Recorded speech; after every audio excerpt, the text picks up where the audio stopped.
Welcome to Eclectic Sage Podcast, where we dissect the minds that shaped the trajectory of history, one decision at a time. Today's story is not about a man who conquered armies or built empires. No, it's about a man who refused to trust the machine, who chose doubt when certainty would have led to catastrophe. It's about Stanislav Petrov, a Soviet officer who, in the early hours of September 26, 1983, might have saved the world with a single act of disobedience, called isolated tense. The Cold War had never been colder. Just 3 weeks prior, the Soviet military had shot down a South Korean passenger plane, killing 269 civilians. Washington was enraged. Moscow was paranoid. Nuclear arsenals stood on hair-trigger alert.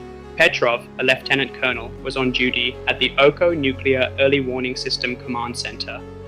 His job? Interpret satellite data, detect a possible US missile launch. Report up the chain, quickly. At 0:15 hours, the sirens blared. The screen said it all.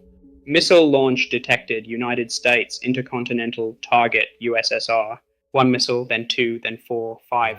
Red lights flashed. Alarms screamed. His console demanded action.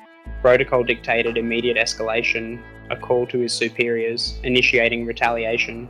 The Soviet nuclear response system was designed for minutes. Not debate, not delay. But Petrov paused. He paused. Now let me break here, as a psychologist, and tell you what usually happens in such situations. Under extreme stress, the brain shifts from deliberative to reactive. The prefrontal cortex, the seat of reason, is overridden by the amygdala and the limbic system. In short, fear hijacks logic. But Petrov did something almost neurologically anomalous. He overrode his programming, not just the military one, but the evolutionary one. Why? Because he doubted. Petrov. I had a funny feeling in my gut, a feeling that this wasn't right. I didn't believe it. A real attack would come with hundreds of missiles, not 5. And the system, it was new. It could be wrong.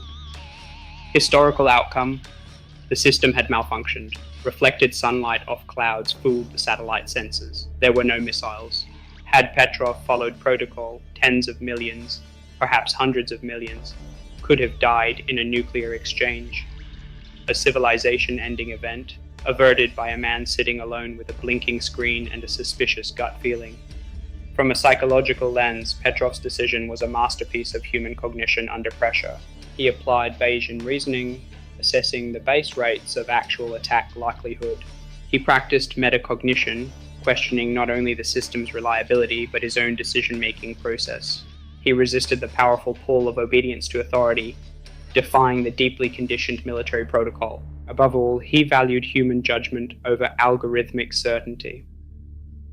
We face a similar challenge today with AI systems, particularly with large reasoning models, LRMs like GPT-4, where their ability to generate step-by-step reasoning via chain-of-thought prompts can sometimes create the illusion of deep understanding, while in reality, the output may be a plausible yet fabricated trail of logic.